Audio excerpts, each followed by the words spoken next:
I knew something was wrong the moment I saw the dock worker sprinting toward me, waving his arms like he was directing an emergency landing. His face was red, his eyes wide, and before I could even ask what happened, he yelled, "Your boat! It's gone!" For a second, my brain refused to process his words. Gone? My boat? That wasn't possible. I had tied it up myself, double-knotted like always. It wasn't some flimsy rental. It was my pride and joy, the Sea Breeze, a boat I had spent years perfecting. Then the real horror hit me. This wasn't just any theft. This was her. Karen. I whipped around, scanning the water, and there she was, a blonde menace in a sun hat, gripping the wheel of my boat like she owned it. Music blared from the speakers, and she was waving at confused boaters like she was royalty. My stomach dropped. She said she was just taking it for a quick ride, the dock worker stammered. Quick ride? That was a phrase you used for borrowing someone's bike. Not a damn boat. I could feel my pulse hammering in my skull as I fumbled for my phone. I barely registered Jim, my best friend, jogging up beside me, mid-sip from his iced coffee. "What's going on?" he asked. Then he followed my gaze and did a double take. "Wait, is that? No. No way. Oh, it's her." I gritted through clenched teeth. Karen had been a thorn in my side for months, a walking, talking tornado of entitlement. She lived a few houses down and had made it very clear that she believed boats should be shared among the community. Her reasoning? Not everyone can afford one, and that's just unfair. The last time I'd seen her, she had been passive-aggressively admiring my boat, sighing loudly about how she wished she had one, how unfair it was that some people just hoarded luxury items. I had laughed it off, never imagining she would actually have the audacity to steal it. But there she was, at the helm of my boat. I could already see the disaster unfolding. Karen was no captain. Hell, I doubted she even knew how to start a lawnmower, let alone steer a vessel. She was tilting wildly, swerving between boats, ignoring the angry shouts of actual sailors. Jim let out a low whistle. "Well, buddy, you're either gonna need a lawyer or the Coast Guard." I was already dialing. The marina security was a joke, so I went straight to the real authorities. As I waited for the Coast Guard to pick up, I gritted my teeth, watching Karen take a selfie with her phone in one hand and the steering wheel in the other. "Coast Guard, what's your emergency?" "Yes, hi. My boat's been stolen." That got their attention. "Stolen? Do you have a description?" "Oh yeah," I said, my voice tight. "It's a 24-foot cruiser named Sea Breeze, currently being piloted by a lunatic in a sun hat who has no idea what she's doing." Jim choked on his coffee. "Did you just call her a lunatic to the Coast Guard?" The officer on the line paused, then asked in a perfectly neutral voice, "Do you know the individual?" "Unfortunately, yes." I could hear keys clacking on the other end.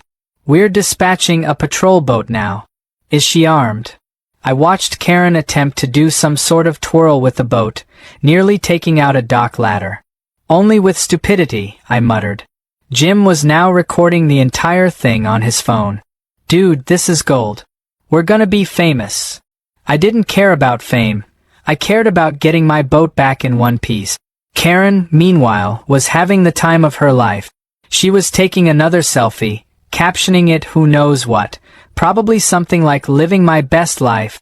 Yacht life, baby.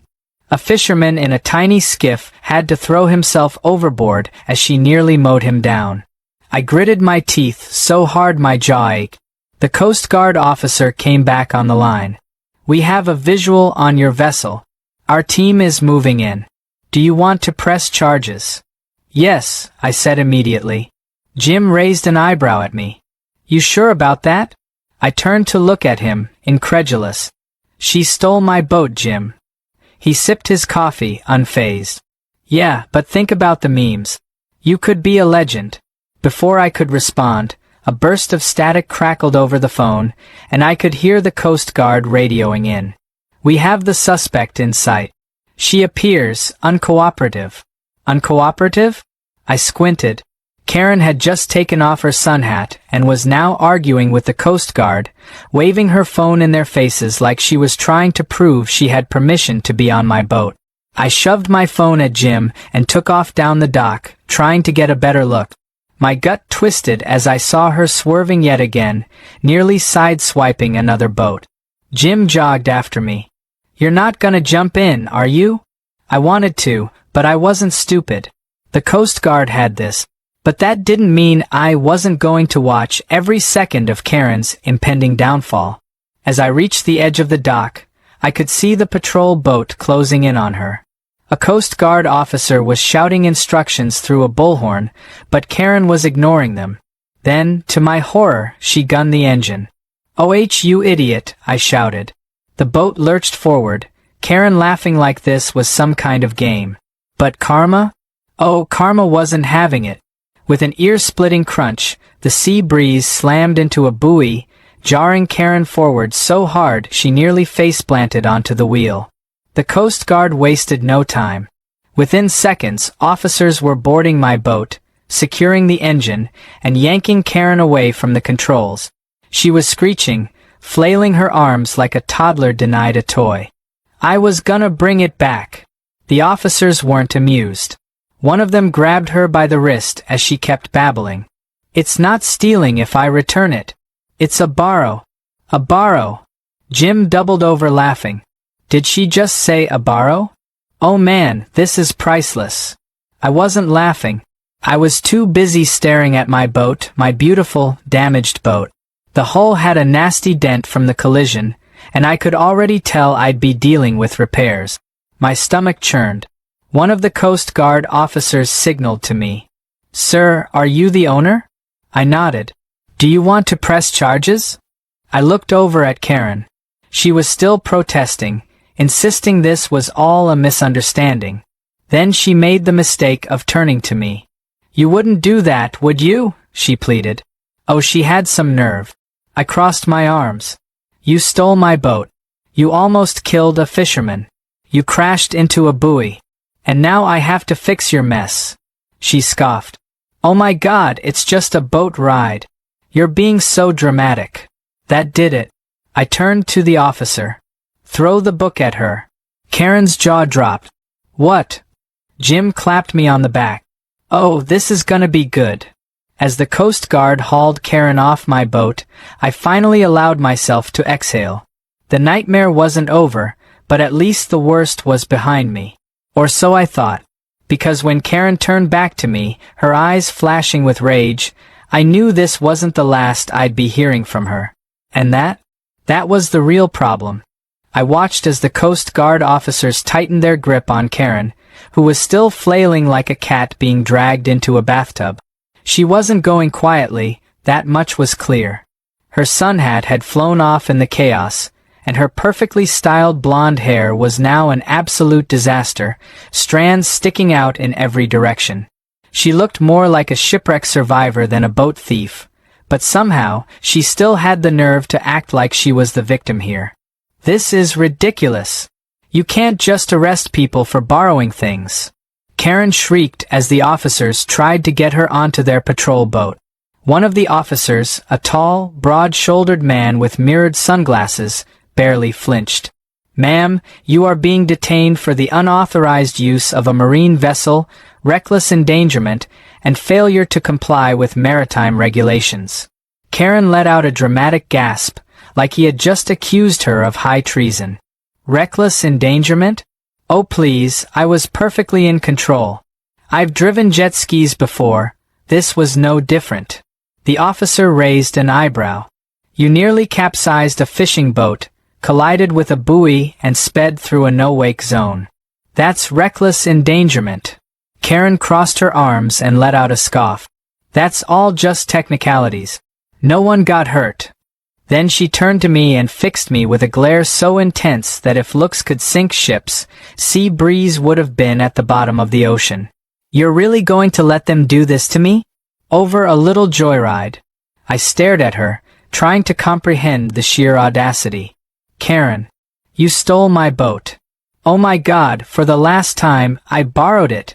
And I was gonna bring it back. I don't see what the big deal is. I took a deep breath, forcing myself not to explode. Karen, borrowing requires permission. You didn't ask. You just took it. She rolled her eyes like I was some nitpicking bureaucrat denying her a minor convenience. Well, duh, I knew you'd say no. That's why I didn't ask. Jim, who had been quietly recording the whole thing on his phone, let out a bark of laughter. Oh wow. That's an amazing legal defense. I knew you'd say no, so I took it anyway. Karen, you should be a lawyer. Karen whipped around to glare at him next. Shut up, Jim. Jim just smirked and took another sip of his coffee, unfazed. Touchy. Meanwhile, the Coast Guard officers had had enough. They finally managed to secure Karen in handcuffs, which only made her more dramatic. She gasped like someone had just yanked a royal crown off her head. Excuse me? This is unbelievable. Do you know who I am?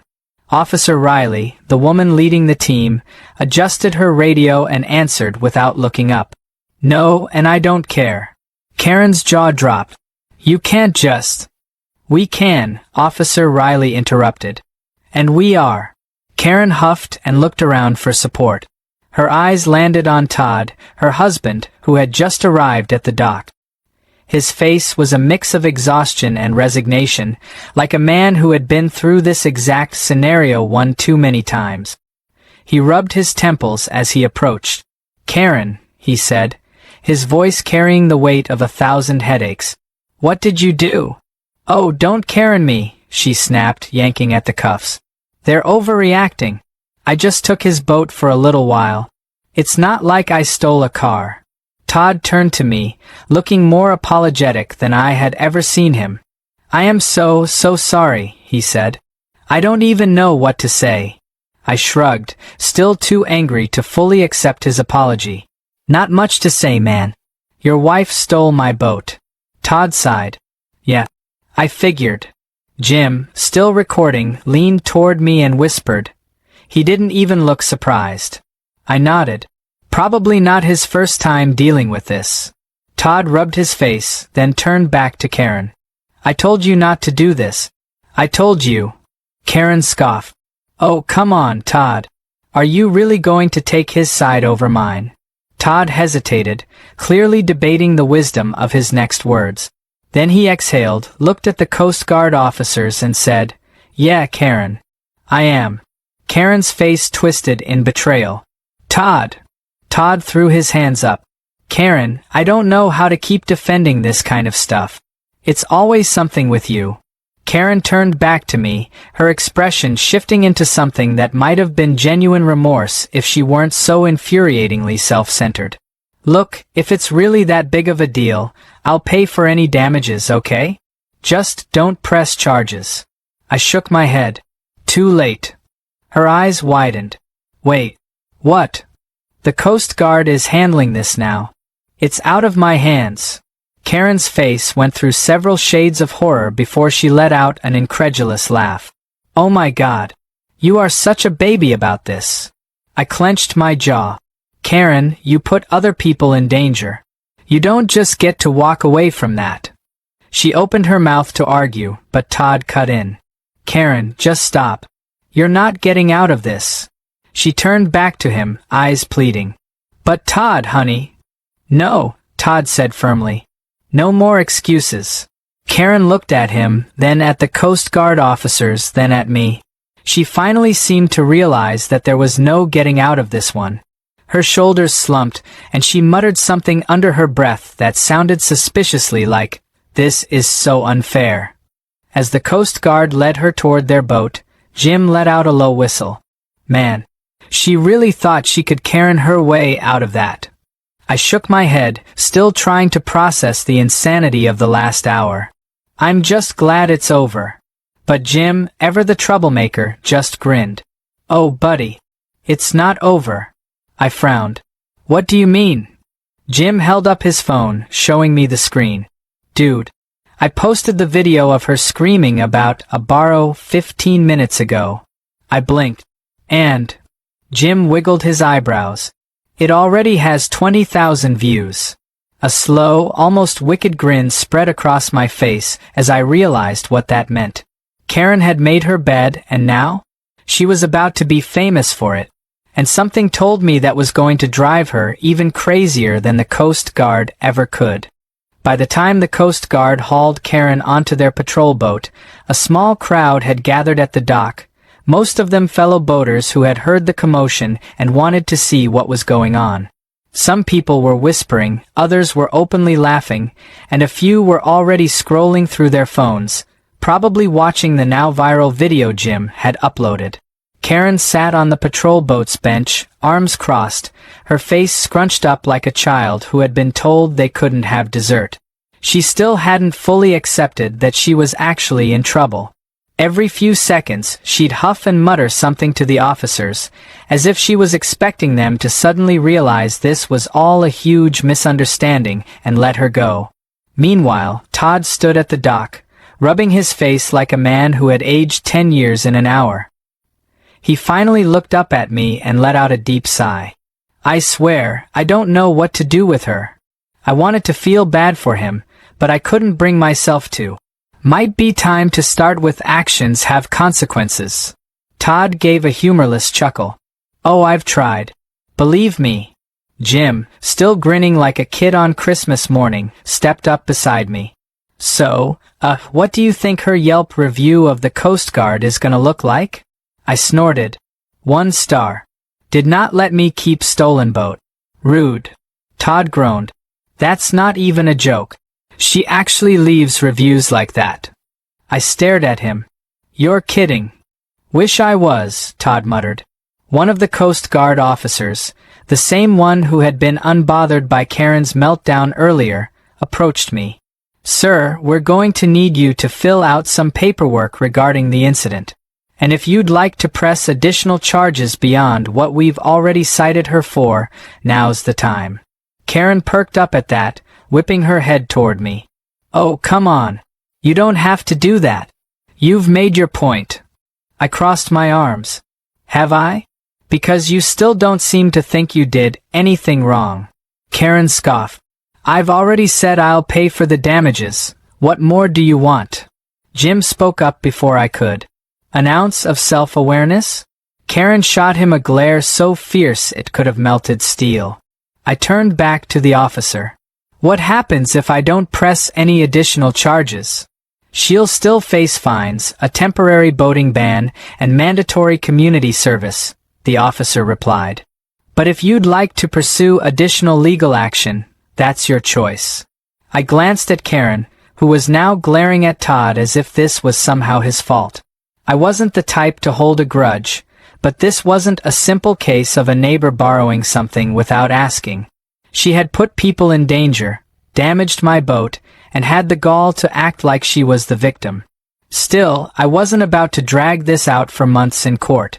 I shook my head. I think the public humiliation is punishment enough.